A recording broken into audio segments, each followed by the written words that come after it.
দাঁতের ব্যথা নিয়ে ৩ মাস যাবৎ ভুগতেছি। মেয়ের পরীক্ষা শেষ, পরের দিনই চলে যাচ্ছি মায়ের বাসায়। হ্যালো এভরিওয়ান, আসসালামু আলাইকুম। Welcome back to my channel Rayan Islam Rodela. রোদেলার পরীক্ষা শেষ হয়েছে সোমবার, আর আমরা সকাল সকাল মঙ্গলবার সকালে চলে যাচ্ছি। তো ওর বাবা ওর কাজের জন্য যেতে পারবে না, যার জন্য আমাদেরকে সিএনজিতে উঠিয়ে দিয়েছে এবং বাসে করে আমাদেরকে একা একাই যেতে হবে। তো মা মেয়ে তো অনেক খুশি, অনেক দিন পরে আমরা বাস জার্নি করব।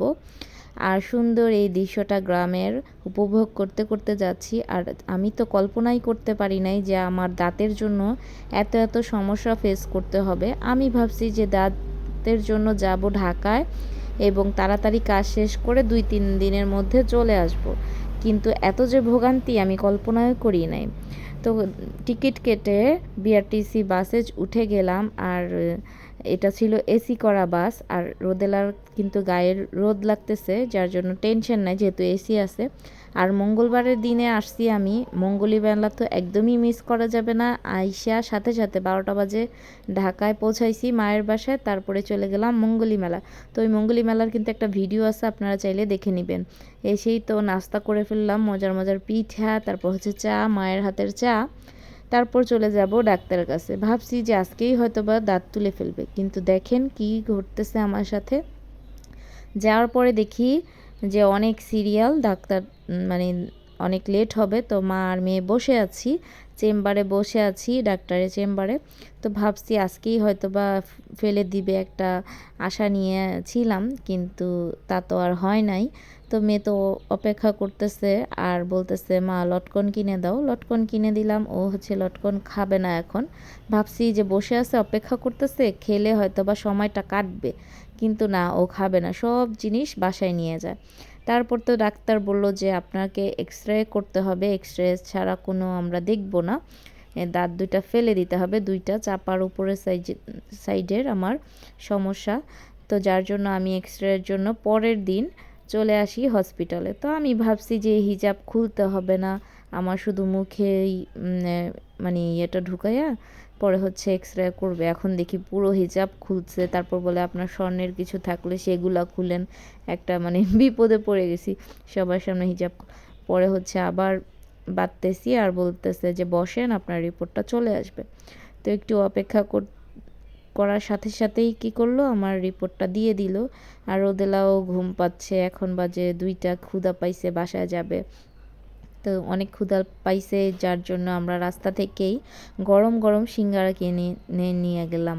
আর রোদেলা কিনছে কাটলিচু। আর আমার তো সিঙ্গারা অনেক অনেক পছন্দ। গাজীপুরের সিঙ্গারা তেমন একটা মজা না, ঢাকার সিঙ্গারা কিন্তু অনেক টেস্ট। আর রোদেলা তো কখন এসে তার নানির বাসার পেয়ারাগুলো পারবে, তার জন্য রেখে দিয়েছিল। তো আজকে হচ্ছে 2টা পাকছে, তো 2টাই পেরে ফেললো। তারপর আবার ফাইনালি চলে গেলাম রাতে ওই রিপোর্টটা নিয়ে ডাক্তারের কাছে। ভাবছি যে আজকেই হয়তো বা আমার দাঁতটা ফেলে দিবে। অপেক্ষা করতে করতে 5 ঘন্টা ডাক্তারের জন্য অপেক্ষা করেছি। সে একটা কাজে আবার বাহিরে ছিল, চেম্বারে বসেনি। তো আমার জন্য সুইয়ের প্রিপারেশন করতেছে, দাঁত তো অবশ না করা পর্যন্ত ফেলতে পারবে না। তো সুই দেয়, 2বার করে সুই দেয়, আমার দাঁত অবশ হয় না। উনি যখন টান দেয় আমি ব্যথা পাই। তো এটা তো ভয়ের একটা বিষয় যে টান দিলে আমি ব্যথা পাইলে তো একটা অবস্থা খারাপ হয়ে যাবে। তো যাই হোক, 2বার সুই দেওয়ার পরে আর ফেলতে পারলো না, যেহেতু অবশ হয় না। পরের দিন চলে গেলাম আমরা ঢাকা মেডিকেল হাসপাতালে। ওইখানে যেও দেখি একই অবস্থা, প্রথমেই আবার ডাক্তার দেখাইতে হয়েছে, ডাক্তার দেখায় আবার ওইটার সিরিয়াল নিতে হবে। তো ওইখান থেকে আমাকে বলতেছে সোমবারে আসবেন, এরকম অ্যান্টিবায়োটিক দেওয়া হয়েছে আপনাকে, 5 দিন খাবেন, তারপরে চলে আসবেন। তা আমরা কি করব, অপেক্ষা করতে করতে আর হলো না। এই মামার মুড়ি ভর্তাটা অনেক টেস্ট, আমি যখনই আসি এই মামার থেকে মুড়ি ভর্তা খাই। তো খাইতে খাইতে দেখেন কি অবস্থা হয়েছে আমার। খাইতে খাইতে আমার পকেটের থেকে 2000 টাকা পকেট মেরে দিছে। তারপর তো রোদেলা এসে, আর্জেন্টিনার যেহেতু আজকে খেলা, আর ওই এই টুকটাকটা এখনও করে নাই, রোমেরো। তারপর ওইটা অনেক সুন্দর করেই করছে, কিন্তু লাস্ট পর্যায়ে, যার জন্য ভিডিওটা কিন্তু ভাইরাল হয়নি। অনেকই সুন্দর হয়েছিল, মাশাল্লাহ। তো অনেক খুশি হয়েছি। আর এই পর্দাটা কিন্তু আমার মা আজকে নতুনই লাগাইছে ওর জন্য। তো অনেক খুশি ও হ্যাপি, ওর মামার গেঞ্জি পরছে, জার্সি পরছে এটা। তারপর হচ্ছে বিকালবেলা আমার মা আমাদের জন্য পাস্তা রান্না করতেছে, অনেক ইয়াম্মি এবং মজাদার পাস্তা সে রান্না করে। আর মায়ের হাতের রান্নাগুলো কিন্তু সবার কাছে অনেকই মজা লাগে, সেটা মজা হোক আর না হোক, মা বলে কথা। তো ডিম দিয়ে সুন্দর করে রান্না করতেছে। আর দুপুরে কিন্তু গরুর মাংসের বিরিয়ানি রান্না করেছিল। আর আমি বিরিয়ানি, তারপর হচ্ছে অনেক কিছুই আইটেম আমার মা রান্না করছে, আমি হচ্ছে ভিডিও করে আপলোড করে দিয়েছি। সেগুলো আপনারা রেসিপি হিসেবে দেখতে পারবেন, চাইলে দেখতে পারেন। আমার চ্যানেলে সবগুলাই দেওয়া আছে। গরুর মাংসের বিরিয়ানি বিরাট একটা থালায় পরিবেশন করেছি অনেক সুন্দর করে। তো এখনই হচ্ছে পাস্তাগুলো খাবো। আমার দাঁত তো এখনও দাঁতের সমস্যা রয়েই গেল। টেনশনে ভালো লাগে না, কোনো কিছুই ভালো লাগে না যে কবে সমাধান হবে, এটার কবে সলিউশন হবে। তারপরে কি করলাম, আরেকটা ডাক্তারের কাছে চলে গেলাম। সেটা হচ্ছে ওইখানে আমার মা সবসময় দেখাইতো, পরে উনি অনেক ভিজিট নেয়, যার জন্য ওখানে আর যাওয়া হয় না। তো ডাক্তারকে ফোন দেওয়া হলো, সে বলতেছে আমি তো নৌসন্দি আছি, আমি এখন চেম্বারে নাই, কালকে আসেন। এরকম করতে করতে প্রায় 5 দিন চলে গিয়েছিল। আর আমাকে অ্যান্টিবায়োটিক খাওয়ার জন্য তারা আবার প্রেসক্রিপশন দিয়েছে, ওই মতামতে আমি ওষুধগুলো নিয়ে খাওয়া শুরু করে দিয়েছি। তারপরে হচ্ছে ডাক্তার 5 দিন পরে আসলে আমার দাঁত একদম গেলেই ফেলে দিবে।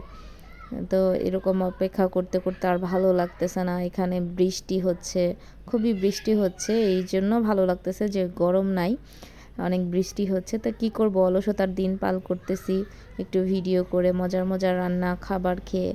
তারপর সকালবেলা মা আবার ভর্তা আর হচ্ছে খিচুড়ি রান্না করেছে, এই খিচুড়িটা আমার অনেক মজা লাগে। তারপর বিকালবেলা আমার আম্মু হচ্ছে আবার পিঠা বানাচ্ছিল। আর পিঠাগুলা যে এত সুন্দর হয় আমার মায়ের হাতের, এত ফুলকো ফুলকো, যখনই আমি খাই ছিদ্রগুলো দেখি যে এটা যদি ভিজানো হয় কতই না সুন্দর হবে এবং কত না সফট হবে, এত সুন্দর দোকানের মতো হয়, খুবই মজা। আমরা গরুর মাংস রান্না করেছিল আম্মু, ওইটারও কিন্তু রেসিপি দেওয়া আছে। তো সেই গরুর মাংস দিয়ে আমরা পিঠা খেয়েছি, অনেক মজাদার। আর রোদেলা তো অনেক খুশি তার নানির হাতের খাবারগুলো খাওয়ার জন্য। আর সে তো পড়াচুর পড়তে চায় না, যার জন্য নানির বাসায় আসলে তার কিছুই পড়াশোনা লাগে না, মামার সাথে দুষ্টুমি করতে পারে, নানির খাবার খেতে পারে পছন্দের। আর নানিকে সে অনেক অনেক ভালোবাসে, আমার থেকেও বেশি ভালোবাসে, তার বাবার থেকেও অনেক বেশি ভালোবাসে তার নানিকে। তো নানির হাতের মজার মজার পিঠা পাস্তা এগুলা খায় আর খালি হাসে আর খালি মজা করে। আর যখনই আসতে চাই যে চলে যাব, কালকেই চলে যাব, সে কিন্তু অনেক অনেক কান্না শুরু করে দেয়, যা বলার বাহিরে। তার আসলে মনই টিকে না গাজীপুরে, তার শুধু নানির বাসায় থাকতে চায়। পরের দিনে হচ্ছে অনেকগুলো পেয়ারা পেকে গিয়েছে, আমরা অনেক পেয়ারা তুলেছি, রোদেলা অনেক মজা মজা করে পেয়ারা তুলতেছে, মা দেখিয়ে দিচ্ছে যে এখানে পেয়ারা আছে, ওইখানে পেয়ারা আছে, এটা পারবে ওইটা পারবে। আমি পারবো পেয়ারা।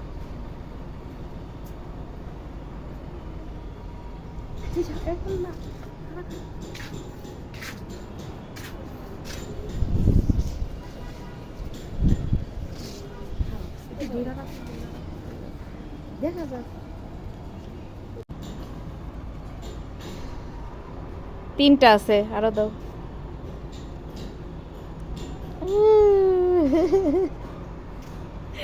খুশি, কে খাবে? আমি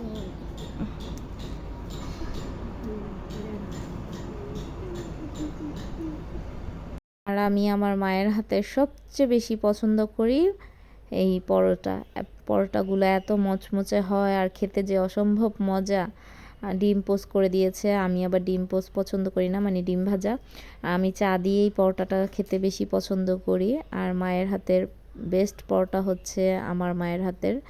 তারপর হচ্ছে ওই দিনই কিন্তু সন্ধ্যাবেলায় দাঁতগুলো ফেলে দিয়ে, মানে একটা ফালানো হয়েছে, ডাক্তার তুলা দিয়ে দিয়েছিল আর বলছে 2 ঘন্টা পরে আপনি ঠান্ডা আইসক্রিম খাবেন। তারপর ভাবছি যে একটা আইসক্রিম না নিয়ে বক্স নিয়ে যাই, পরে হচ্ছে সবাই মিলে খেতে পারবো।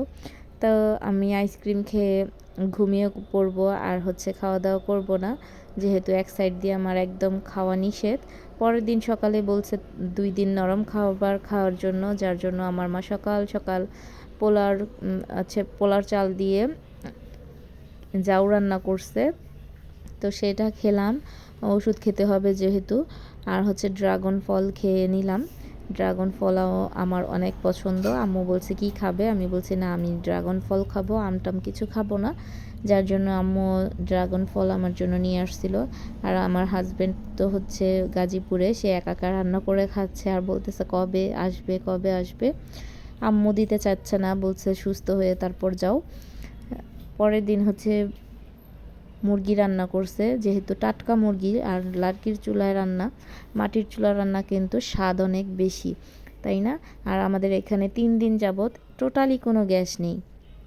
আর মজার মজার খাবার খেতে তো অনেক মজা লাগে। তারপর হচ্ছে আমার আম্মুর ছাদ বাগানের শাক দিয়ে, অনেক রকমের শাক ছিল, সেটা শুটকি দিয়ে রান্না করছে, কাঁঠালের বিচি দিয়ে। রোদেলা আবার কান্না করতেছে যে ড্রাগন ফল দিয়ে সে হচ্ছে জুস করে খাবে, তো তার জন্য জুস করে দিলাম। পরের দিন আবার আমার মা বাজার করে নিয়ে আসলো পাঙ্গাস মাছ, আমাদের পছন্দের মাছ, সুরমা মাছ। তারপর হচ্ছে আরেকটা সামুদ্রিক মাছ, এটার নাম জানি না আমি। আর পরের দিন তো আমরা চলে আসব, গাজীপুরে চলে আসব। এটা হচ্ছে সকাল সকাল যেদিন চলে আসব, খিচুড়ি রান্না করতেছিল, এটা তো অনেক পছন্দ। আর বাহিরে বৃষ্টি, তো বৃষ্টির ভিতরে গ্যাস নাই, সিলিন্ডারে রান্না করতে হয়, জন্য মানে তাড়াহুড়া করে মেখে বসিয়ে দিয়েছে খিচুড়ি। ওইটা খাওয়া দাওয়া করে তো আমরা 12টার দিকে বের হয়েছি। সকাল সকাল বৃষ্টি ছিল, আর ওর বাবা কিন্তু আসছিল রাতেই, বাইক নিয়ে আসে নাই, আজকেও আমাদেরকে বাসে করে যেতে হবে। তো এখন চলে যাচ্ছি রিকশায় করে। আর এই তো আমাদের সেই বুড়িগঙ্গা নদী, যেটা ঢাকায় অবস্থিত। দেখেন কত সুন্দর লাগতেছে, কিন্তু ময়লা আবর্জনা তো আছে, কিন্তু পানিগুলো কিন্তু অনেক পরিষ্কার। এখন যেহেতু বর্ষার পানি আসছে, অনেক অনেক পরিষ্কার, মন চাইতেছে একটু গোসল করে নেই, এত সুন্দর দৃশ্য। আর এটা হচ্ছে ঠুরার সাইডটা দেখেন কত সুন্দর হয়েছে। এখানে তো আসা হয় না, অনেকই ভালো লাগতেছিল দেখে, মন চাইতেছিল এখানে একটা ডুব মেরে আসি। আর নৌকা ট্রলার যাচ্ছিল, খুবই ভালো লাগতেছিল। চলে যাচ্ছি, মন খারাপ একদমই হচ্ছে না, শুধু মা আর ভাইয়ের জন্য একটু খারাপ লাগে, আমার আর কারোর জন্য খারাপ লাগার কোনো দরকার নাই, যেহেতু আমার মা আর ভাই আছে এই পৃথিবীতে। তো রোদেলার বাবা হচ্ছে ওই পাশে বসছে, ওর পাশে কিন্তু রোদ লাগতেছে, আমরা এই পাশে বসছি, এই পাশে কোনো রোদ নেই। আর রোদেলা আর আমি, আর ভাবি নাই যে এত তাড়াতাড়ি চলে আসব গাজীপুরে। ভাবছি যে জ্যাম হবে, কোনো জ্যাম ছিল না, শুক্রবার, সব কিছু বন্ধ, অফ ডে। অনেক তাড়াতাড়ি চলে আসছি, দেখতে দেখতে সুন্দর দৃশ্যগুলো দেখতে দেখতে তাড়াতাড়ি চলে আসছি। তো আসার সাথে সাথেই ভাবি আমাদের জন্য গরুর মাংসের তরকারি, কলা দিয়ে তেলাপিয়া মাছ রান্না করছে, বেগুন ভর্তা এগুলো দিয়ে গেছে। দেওয়ার সাথে সাথে রোদেলা বাবা খেয়ে ফেলছে, রোদেলারও খাওয়া শেষ। আর আমি ভাত, ডাল আর হচ্ছে ডিম ভেজেছিলাম, এই দিয়ে খাওয়া দাওয়া আজকে শেষ করলাম। দেখেন ছোটবেলায় যে মেয়েকে ফিটার খাওয়াতে পারি নাই, ও খাইতো না আসলে, আর এখন হচ্ছে শখ করে খাবে। আমার সোনা পাখিটা, সোনা পাখিকে দিয়ে আসি, চলেন।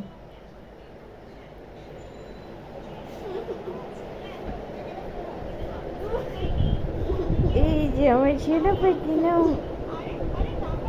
এই উল্টাইলে পড়বে কিন্তু, গরম নাকি দেখো, গরম। আমার জন্য একটু চা রান্না করতেছি, আর চা রান্না করলে কিন্তু অবশ্যই একটু লবণ দিতে হয়, তাতে করে চাটা একটু পানসা পানসা ভাবটা লাগে না, বুঝছেন? এক হাত দিয়ে তো ভিডিও করতে হয়, আবার হচ্ছে ক্যামেরা, জিনিসপত্র দিলে একটু সমস্যাই হয়। চা পাতি দিচ্ছি আমার একার জন্য, রোদেলা খায় না, চা পছন্দ করে না, শুধু আমার জন্য। তো এটা ভালো মতো জাল হবে, জাল হোক। এখানে আমি চিনি আর হচ্ছে দুধ মিশাইছি, তো দুধ মিশার পরে আবার জাল দিতেছি। আর পাতিটা কিন্তু ছেঁকে ফেলে দিছি, পাতিটা হচ্ছে আগেই ছেঁকে ফেলে তারপর দুধ আর চিনি মিশায় পরে জাল করলে চায়ের টেস্টটা দ্বিগুণ আসে, বুঝছেন? এইভাবে ট্রাই করবেন, চা করিস না। যে এখন 2-3টা জাল হবে, তারপর অনেক স্বাদ লাগবে। চা কিন্তু একদম হয়ে গেছে, এখন আমি একটা কাপে ঢেলে নিচ্ছি।